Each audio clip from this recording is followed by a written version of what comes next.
L'économie d'énergie dans notre ville et à l'échelle individuelle, qu'elle soit d'électricité ou de gaz, sont absolument urgentes et nécessaires, autant pour des questions budgétaires qu'écologiques.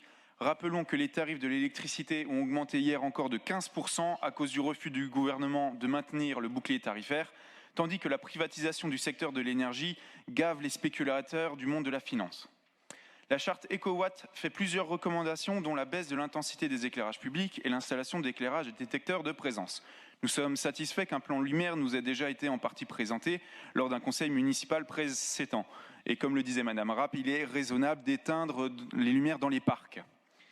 Aujourd'hui, où en est l'installation des équipements spécifiques type détecteur de présence? Quels secteurs ont été identifiés pour ces équipements? Nous devons encore aborder la question des panneaux publicitaires numériques. Vous l'avez dit, vous avez respecté l'obligation légale d'extinction pendant la nuit entre 1h et 6h. Mais il faut aller bien plus loin. Si le contrat avec JCDecaux est encore trop contraignant pour être résilié, par mesure de bon sens, nous vous invitons à négocier l'extinction des 21h quand les commerces sont éteints et que les rues de Mulhouse se vident.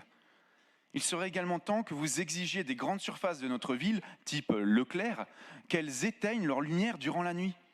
Vous avez le pouvoir de publier un arrêté obligeant les commerçants à éteindre leur lumière sous peine d'amende. La ville de Tourcoing, par exemple, oblige l'extinction entre 22h et 7h. Il ne tient qu'à vous de discuter avec les représentants des commerces et trouver un compromis avec eux. Une autre recommandation de la charte EcoWatt, c'est évidemment la baisse du chauffage là où elle est inutile. Si la sobriété énergétique ne doit pas être pensée à minima, elle ne doit pas non plus l'être sans se poser la question de ses conséquences sur nos concitoyens.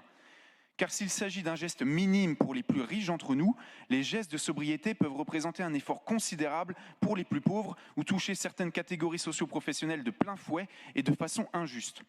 Je vais donner 2 exemples concrets qui concernent le champ d'action de la mairie. Nous avons des retours d'écoles de Mulhouse où les températures sont par endroits trop basses, situation handicapante pour les professeurs, les ATSEM mais évidemment les élèves. A l'inverse, des températures beaucoup trop élevées sont relevées dans d'autres écoles car les thermostats seraient hors service, les radiateurs chauffent donc même fermés.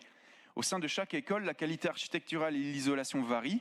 Vous devez faire étudier chaque bâtiment pour éviter des situations absurdes entre d'un côté insuffisance de chauffage et de l'autre gaspillage dans certains établissements. Second exemple effarant, l'arrêt par M2A, donc on souligne bien que c'est M2A qui a arrêté l'exploitation de la piscine Pierre et Marie Curie, entraînant la fermeture des douches sociales. À notre connaissance, vous n'avez pas proposé devant cette situation dramatique de solutions alternatives.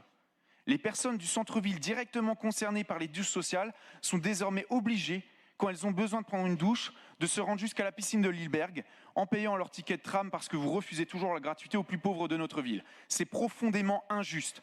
Qu'attendez-vous pour mettre en place rapidement des douches de substitution à proximité du centre-ville pour ces personnes en détresse?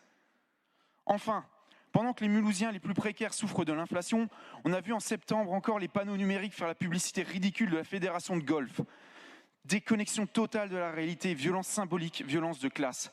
Il ne peut y avoir de démarche écologique cohérente sans équité sociale, sans repenser notre modèle où les délires technophiles de quelques ultra-riches finissent par imposer des restrictions aux plus pauvres.